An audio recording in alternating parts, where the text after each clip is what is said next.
Bismillahirrahmanirrahim. Assalamualaikum warahmatullahi wabarakatuh. Alhamdulillahirabbil alamin wa bihi nasta'in wa ala umurid dunya waddin. Wassalatu wassalam ala sayyidina Muhammadin wa ala alihi wa sahbihi ajma'in, amma ba'd. Adik-adik sekalian, insyaallah sekarang kita akan melanjutkan pelajaran praktek ibadah bab puasa, yaitu tentang kesunahan-kesunahan puasa, kemakruhan-kemakruhan yang ada di puasa, dan hal-hal yang membatalkan puasa. Bismillahirrahmanirrahim. Pertama, kesunahan-kesunahan puasa. Itu ada beberapa kesunahan. Yang pertama, makan sahur. Jadi makan sahur adalah kesunahan. Jadi apabila ada orang berpuasa kuat sebenarnya tanpa bersahur, nah itu nggak apa-apa, tetapi tidak mendapatkan kesunahan karena dia puasanya tanpa sahur. Maka waktu sahur dimulai pada tengah malam, sekitar jam 12 malam. Sampai kapan? Sebelum terbitnya fajar shadiq, atau gampangnya kalau sekarang itu sebelum azan subuh. Itu adalah waktu sahur. Oleh karena itu, orang yang makan atau minum sebelum tengah malam tidak disebut sahur. Misalkan adik-adik berbuka puasa, kemudian pada bulan Ramadan itu adik-adik makan jam 10 malam. Habis itu tidur sampai kesiangan, sampai enggak sahur, misalkan sudah jam 7 pagi bangun-bangun, maka makan yang pada jam 10 malam ini tidak disebut sahur dan tidak mendapatkan kesunahan. Kenapa enggak disebut sahur? Karena tidak sampai tengah malam waktu adik makan ini, paham ya? Sehingga dia tidak mendapat kesunahan. Dan yang kedua, mengakhirkan sahur sampai akhir waktu malam selama tidak terjadi keraguan atas terbitnya fajar shadiq. Nah, yang ada di Indonesia ini sebenarnya kita ini telah melaksanakan kesunahan sahur, yaitu mengakhirkan sahur. Kita sahurnya itu misalkan subuhnya jam 4, kita sahurnya jam 3, jam setengah 4, atau sahurnya itu jam 2. Ini secara nggak langsung kita ini mendapatkan kesunahan mengakhirkan sahur. Apalagi sekarang ini sudah tidak ada keraguan tentang terbitnya fajar shadiq. Karena apa? Karena di televisi atau di masjid-masjid itu sudah memberitahu tentang apa? Tentang waktu azan subuh. Jadi sunnahnya ini sudah gampang dilakukan, yaitu apa? Mengakhirkan sahur. Yang ketiga, yaitu menyegerakan berbuka puasa bila yakin matahari telah terbenam saat buka. Disunahkan berbuka dengan buah kurma. Jika tidak ada, berbuka dengan yang manis-manis, dan bila tidak ada, dengan air putih. Jadi ketika sudah azan maghrib, sudah yakin sudah azan maghrib, kita lihat di daerah kita atau kita lihat di televisi sudah azan maghrib, maka disunahkan untuk menyegerakan untuk berbuka. Paham ya? Yang tadi apa? Mengakhirkan sahur, terus kemudian setelahnya itu menyegerakan berbuka. Kemudian makanan apa yang pertama kali kita makan ketika kita berbuka? Maka disunahkan pertama itu dengan buah kurma. Apabila di rumah ada kurma, maka kurma terlebih dahulu yang dibuat pertama kali masuk ke dalam lambung ketika berbuka puasa. Atau kalau nggak ada kurma, sesuatu yang manis, misalkan kue-kue atau apa, buah-buah yang manis. Atau kalau nggak ada yang manis-manis, dengan apa? Dengan air putih. Itu adalah 3 makanan awal yang disunahkan ketika untuk berbuka. Selanjutnya yang keempat, yaitu berdoa ketika berbuka, ataupun doa yang lebih utama adalah Allahumma laka sumtu wa bika amantu wa ala rizqika aftartu dhahabal dhama'u wa batalatil 'uruqu Allahumma inni as'aluka an taghfira li bi rahmatika allati wasi'at kulla syai'. Ini adalah doanya. Atau yang pendek-pendek aja yang sudah kita hafal, Allahumma la sumtu wa bika amantu wa ala rizqika aftartu bi rahmatika ya arhamar rahimin. Itu juga enggak apa-apa, sama doa dalam berbuka puasa. Yang penting apa? Yang penting berdoa, jangan langsung makan. Kan enggak dapat kesunahan dalam berdoa berbuka puasa. Yang kelima itu menjaga mulut dari hal-hal yang tidak bermanfaat, terlebih hal-hal yang diharamkan. Jangan suka ngomong kotor ketika berpuasa. Jangan suka menggibah orang. Jangan suka bercanda yang berlebihan ketika berpuasa. Apalagi sesuatu yang haram. Kata kotor, ngadu domba, berantem, dan lain sebagainya. Intinya apa? Mulutnya harus dijaga ketika berpuasa. Karena terkadang orang-orang yang berpuasa itu zahirnya dia berpuasa, tetapi pahalanya itu tidak dapat pahala. Karena apa? Karena tidak bisa menjaga lisannya. Nah ini kan percuma kita puasa dari subuh sampai maghrib, tapi tidak dapat pahala. Karena apa? Karena mulut kita tidak terjaga. Maka sangat disayangkan. Yang keenam, memperbanyak amal kebaikan. Seperti apa? Sering datang ke masjid, sholat 5 waktu di masjid. Kalau ada di pondok, biasanya pondok Ramadan, ngaji-ngaji kitab, itu semua amal kebaikan semua. Atau bersedekah, atau memberi makan orang yang sedang berpuasa, memberi takjil di masjid, di jalan, dan sebagainya. Yang ketujuh, memperbanyak iktikaf, terutama pada 10 akhir terakhir pada bulan Ramadan. Iktikaf itu apa? Berdiam diri di masjid. Bisa untuk baca Al-Quran, atau untuk sholat-sholat sunnah, atau untuk duduk-duduk biasa. Asal diniatkan untuk iktikaf. Gimana niatnya? Nawaitu iktikaf fil masjid madumtu fihi. Atau pakai bahasa Indonesia, ya Allah, saya niat iktikaf sunnah karenamu ya Allah. Harus diniatkan iktikaf. Kalau kita ada di masjid nggak niat iktikaf, maka kita tidak akan mendapatkan pahala iktikaf. Paham ya?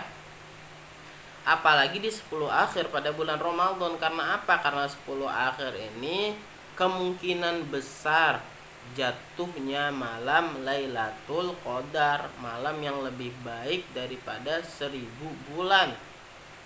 Itu pahalanya. Maka para ulama itu banyak yang mengatakan kalau malam Lailatul Qadar itu banyak jatuh di malam 10 akhir pada bulan Ramadan. Lebih mengerucutkan lagi, Imam Syafi'i di malam-malam ganjil. Paham ya? Yang kedelapan, tidak berlebihan dalam mengkonsumsi makanan yang halal. Walaupun halal, itu jangan berlebihan. Orang puasa itu adalah untuk menahan diri dari syahwat makanan, minuman, perbuatan kotor, perkataan kotor. Nah ketika dia berbuka, langsung makan apa aja yang ada di meja. Makan es campur, makan nasi, habis itu makan lagi gorengan. Ini sama saja dia itu tidak bisa menahan diri dari sesuatu yang seperti itu. Intisari puasanya itu tidak dapat kalau orang tersebut tidak bisa menahan hawa nafsunya. Makanya bisa tidak berlebihan dalam mengkonsumsi walaupun makanan tersebut makanan yang halal, apalagi makanan yang haram. Naudzubillah min dzalik. Yang kesembilan, menghindari perkara-perkara yang syubhat. Apa syubhat itu? Yang belum jelas hukum halal haramnya. Misalkan apa? Duit jatuh, jangan diambil karena syubhat. Kita nggak tahu pemiliknya itu ikhlas atau tidak.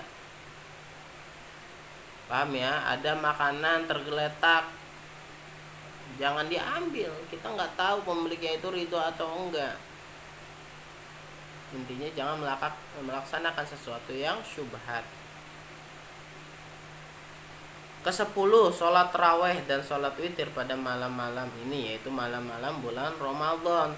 Insya Allah kalau kita sholat tarawih, sholat witir, kalau misalkan malam itu malam Lailatul Qadar, maka kita akan mendapatkan malam Lailatul Qadar tersebut biiznillah. Makanya jangan sampai Ramadan itu terputus untuk melaksanakan sholat tarawih dan sholat witir. Yang ke-11, meninggalkan kata-kata yang jelek, tercela. Nggak boleh berkata kotor, nggak boleh ngatain temannya yang buruk-buruk walaupun hanya bercanda. Sedang berpuasa, mulutnya pun dijaga dari perkataan-perkataan yang kotor. Maka bagi seseorang yang berpuasa hendaknya menjaga lisannya untuk tidak berbohong. Jangan suka berbohong ketika berpuasa. Ghibah, apa itu ghibah? Yaitu membicarakan kejelekan orang lain dan sejenisnya. Seperti apa? Seperti mencaci maki, seperti tadi yang saya terangkan, ngatain temennya walaupun hanya bercanda. Kalau memang ada seseorang yang mencaci makinya, maka hendaklah dia berkata inni shaimun, atau saya sedang berpuasa. Digoda lagi, ucapkan lagi inni shaimun. Digoda lagi, ucapkan lagi inni shaimun, agar tahu orang tersebut, agar tidak mengganggu kita karena kita itu sedang berpuasa, sehingga tidak mau untuk membalas dirinya, tidak mau meladeninya. Nah, kata-kata inni shaimun atau saya sedang berpuasa ini tidak apa-apa apabila tidak ditakutkan munculnya sifat riya dari perkataannya. Selanjutnya adalah kemakruhan puasa. Apa saja? Yang pertama, bersiwak setelah tergelincirnya matahari. Nah, masuk zuhur itu sudah makruh untuk bersiwak. Paham? Ditakutkan nanti ada rasa yang tertelan ke dalam lambung. Nah, ini nanti bisa membatalkan puasa. Makanya tidak boleh, makruh hukumnya bersiwak ketika sudah tergelincir ya matahari atau waktu zuhur. Yang kedua, mengakhirkan berbuka padahal sudah azan maghrib, cuman dia nggak buka-buka, tidak dibatalkan puasanya dengan alasan saya belum lapar. Nah, ini makruh hukumnya. Jadi azan maghrib walaupun masih kenyang tetap menyegerakan untuk berbuka. Yang ketiga, bekam, yaitu yang diambil darahnya, itu makruh hukumnya. Yang keempat, berantem, udah puasa berantem sama temannya, nah ini makruh. Paham ya? Yang kelima, mencicipi makanan tanpa ada keperluan.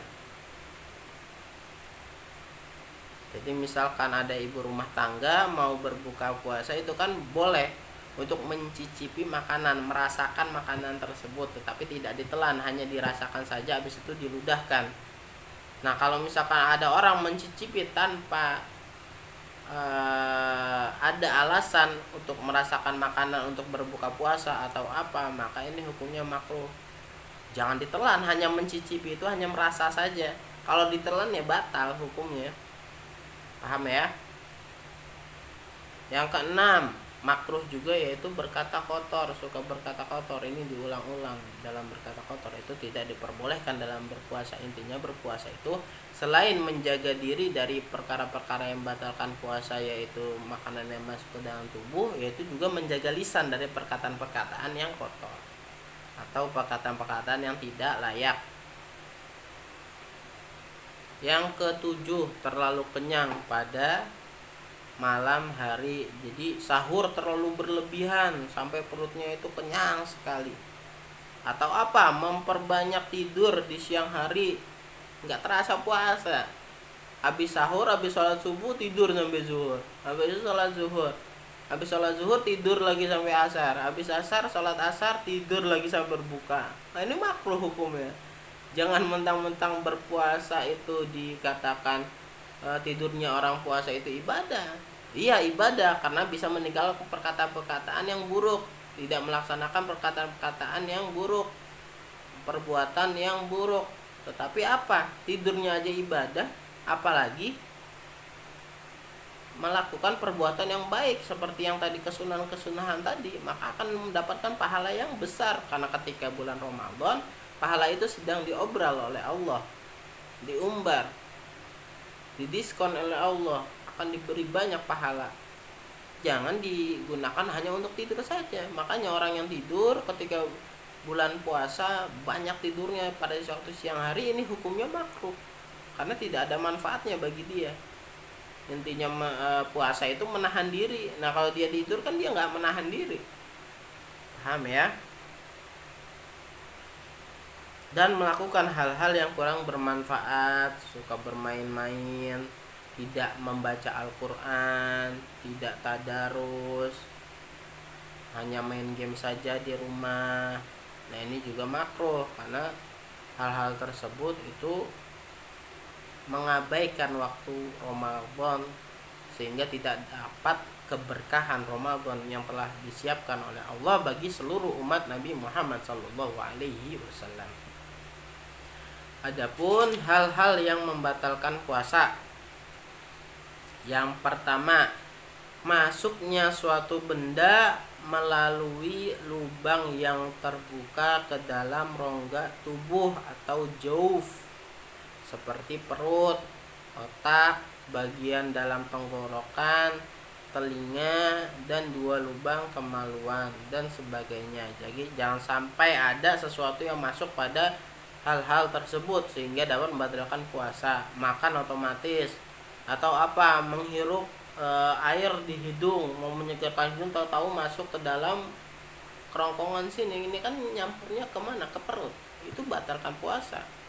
Mengkorek kuping sampai dalam sekali, sampai masuk ke lebih dari dalam, itu juga membatalkan puasa. Paham ya? Jadi harus dijaga. Murtad walaupun sebentar, naudzubillah min dzalik, dia keluar dari Islam walaupun hanya sebentar, 1 jam saja, misalkan dia murtad, begitu balik lagi masuk Islam, puasanya sudah batal sejak dia itu murtad. Naudzubillah min dzalik. Selanjutnya haid, nifas, dan melahirkan bagi seorang perempuan. Sedang berpuasa, tahu-tahu di jam 3 keluar darah haid, atau di jam 3 keluar darah nifas, atau pada jam 5 sore melahirkan, maka seorang wanita tersebut puasanya pada hari itu batal dan diqadha pada hari setelahnya. Paham ya? Gila meskipun sebentar. Ini yang keempat, gila. Orang yang gila walaupun sebentar itu membatalkan puasa. Karena apa? Karena hilang akalnya.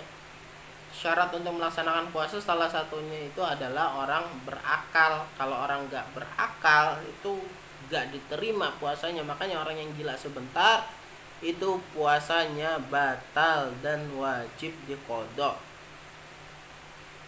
Mabuk di siang hari penuh, yang kelima, mabuk ini juga bisa membatalkan puasa. Karena apa? Karena hilang akalnya juga. Jadi misalkan dia ini mabuk pada waktu sahur, dia mabuk, naudzubillahi min dzalik, mabuk sampai berbuka puasa. Jadi seharian full dia itu nggak makan, nggak minum, nggak apa-apa. Nah ini tetap tidak diterima puasanya. Puasanya itu batal. Karena apa? Karena dia berpuasa dalam keadaan mabuk. Yang keenam, pingsan di siang hari. Nah ini pingsan di siang hari, misalkan ada orang nggak makan nggak minum, karena apa? Karena koma di rumah sakit. Nah ini juga tidak dianggap berpuasa. Puasanya itu batal walaupun tidak makan tidak minum. Karena apa? Karena balik lagi tadi, zawalul akli, hilang akalnya, sehingga tidak melengkapi dengan syarat yang orang yang berakal. Selanjutnya muntah disengaja. Nah apabila disogok-sogok misalkan, atau sampai muntah, ini membatalkan puasa. Tapi kalau muntahnya tidak sengaja, itu nggak apa-apa. Yang kedelapan, berhubungan badan bagi suami istri tentu saja, yaitu memasukkan kepala penis atau zakar ke dalam farji atau kemaluan perempuan, baik itu jalan depan atau jalan belakang. baik milik manusia atau milik hewan, disengaja dan kemauan sendiri. Dengan disengaja dan kemauan sendiri. Bagi suami istri yang jima pada bulan Ramadan ini membatalkan puasa. Bahkan lebih dari itu, tidak hanya batal puasa, maka dia wajib membayar kafarat. Dan kafaratnya ini bukan main-main beratnya, yaitu memperdekakan budak. Jadi orang yang berjima di bulan Ramadan, kafaratnya itu yang pertama itu memperdekakan budak. Kalau sekarang budak nggak ada, maka yang kedua adalah puasa 2 bulan berturut-turut. Andaikan 2 bulan ini di tengah-tengah, misalkan sudah 2 bulan kurang 2 hari, di hari yang ke-38 ini dia batal, maka harus diulang lagi dari hari pertama puasanya. Ini adalah beratnya orang, kafaratnya orang yang berjima pada bulan Ramadan. Jadi tidak hanya batal dan mengkodok saja, tetapi ada kafarat yang harus dibayar. Kalau nggak mampu apa? Kalau nggak mampu, memberi makan 60 orang miskin. Makanya berat, harus dijaga. Yang ke-9 dan yang terakhir adalah mengeluarkan sperma dengan disengaja, baik dengan tangannya sendiri, tangannya istri, menghayal atau melihat sesuatu yang diketahui akan menyebabkan keluarnya sperma, misalkan video porno ketika bulan puasa ataupun persetubuhan. Semua hal di atas bila dilakukan dan mengeluarkan sperma, maka puasanya itu batal. Jadi harus hati-hati, dijaga mulutnya, dijaga hatinya, dan dijaga kemaluannya. Puasa itu nggak cuma menahan lapar saja, banyak aspek yang harus dijaga. Kalau semuanya itu kita hindari, insya Allah kita akan mendapatkan kebaikan berpuasa. Paham ya? Cukup sekian, kurang lebihnya mohon maaf. Wassalamualaikum warahmatullahi wabarakatuh.